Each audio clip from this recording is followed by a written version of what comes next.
The Lagos State Safety Commission has released the results of its investigations into the January 15th fire incident at a gas plant in the Magodo area of Lagos. The 11-man investigating committee revealed that the fire was caused by a leakage of gas and one person was killed as a result of the explosion. The Director General, Lagos State Safety Commission, Hakeem Dixon, commended the investigation and said safety measures have been recommended to avoid a repeat of such incidents. In the immediate term, we found out that the fire was as a result of ignition of vapor cloud. When we say vapor cloud, gas mixing with oxygen in the air creates a cloud. It is that cloud that gets ignited for you to have fire. So we found out there was a leakage within the plant that created the vapor cloud that led to ignition. Fire broke out and firefighters were around and they put it off. To the aviation sector now, the federal government says it's taking steps to upgrade the Enugu and Benin airports to international standard in line with the ongoing transformation in that sector. The Minister of State for Aviation, Mr. Hadi Sirika, affirmed this during a visit to the airport in Enugu and the Benin airport in Edo State. He also explained that government will secure all the nation's airports and address the recent problem of invasion of airport runways. Airport in Edo State is one of the busiest in the southern part of Nigeria. Despite the impressive influx of air travelers through the facility, it obviously does not meet the required international standard. This may have informed the visit of the Minister of State for Aviation to the state to inspect the facility. His first port of call is on the just resurfaced runway.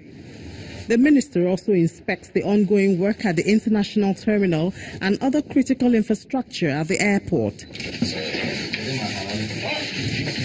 After the inspection, Mr. Sirika meets with Governor Ifeanyi at the government house to make known his findings. We install some critical infrastructure that borders on safety. We don't have a space to put them.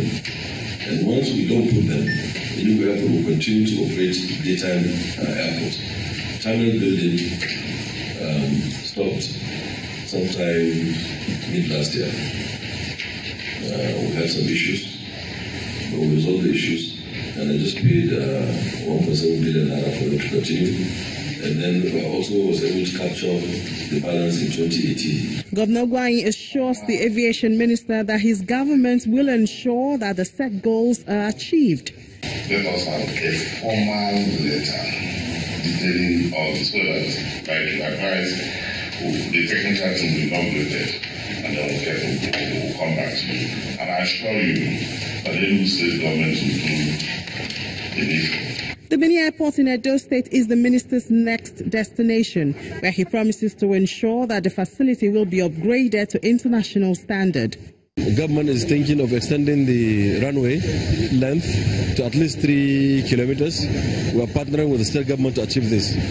Then again, also the instrument landing system, ILS, which is not there, and the DVOR, that is also not there in Benin, we'll install them very soon, very, very soon. Works will commence within weeks and will be concluded in such a way that you can enter Benin and go out in bad weather, at night, and at all conditions. It's now left for both the states and federal government to meet their obligations towards realizing the objectives of upgrading the airport and other aviation infrastructure to meet global set standards. Let's bring you news from Imo State now on News Across Nigeria, and this time the agriculture sector. As part of efforts to create jobs and ensure food security across the state, the federal government, through the new Partnership for Africa Development, NEPAD, have organized a 4-day capacity building program on modern farming technique for women and youth in Imo State. According to the Chief Executive Officer of the program, the initiative is targeted at empowering women and youth through investment in agriculture.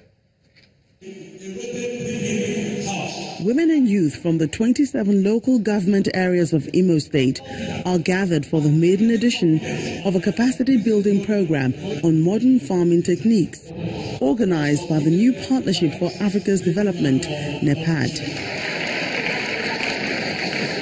This initiative is aimed at ensuring service delivery at the grassroots to alleviate poverty and create job opportunities through skills acquisition in agriculture.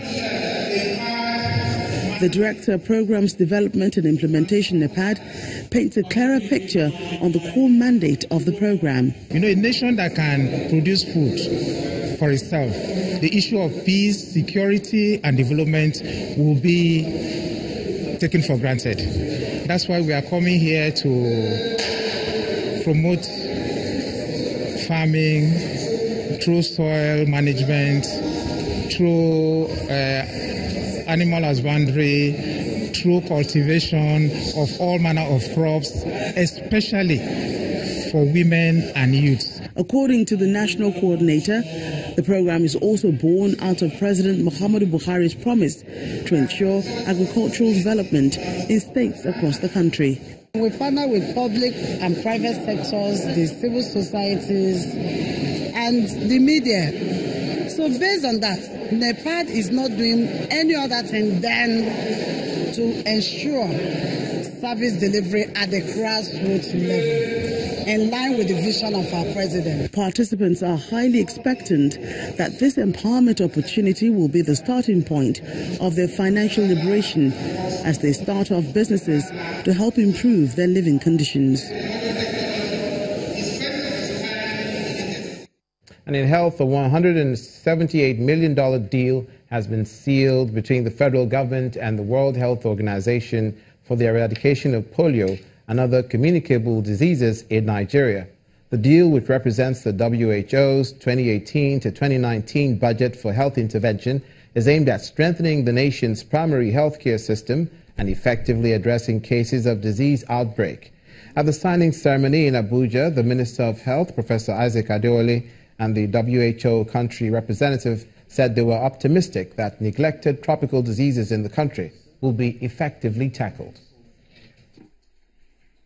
We have, just like in all other countries, 47 countries in the African region will sign with the honorable ministers, respective ministers. In our case, the envelope that is indicated is about $178.3 million for the 2 years.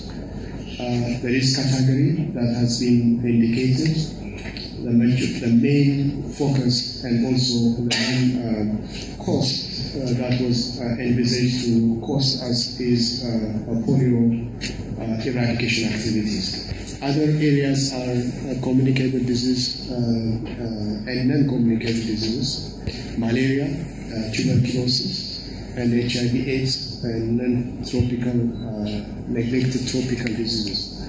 The support over the next 2 years will be about $178 million US. About 66%, 2/3 of this funding is committed to polio eradication and finishing polio for good. It will help us to maintain surveillance, to continue to also scan around for some evidences, and until we are certified polio free, I think the battle is not over.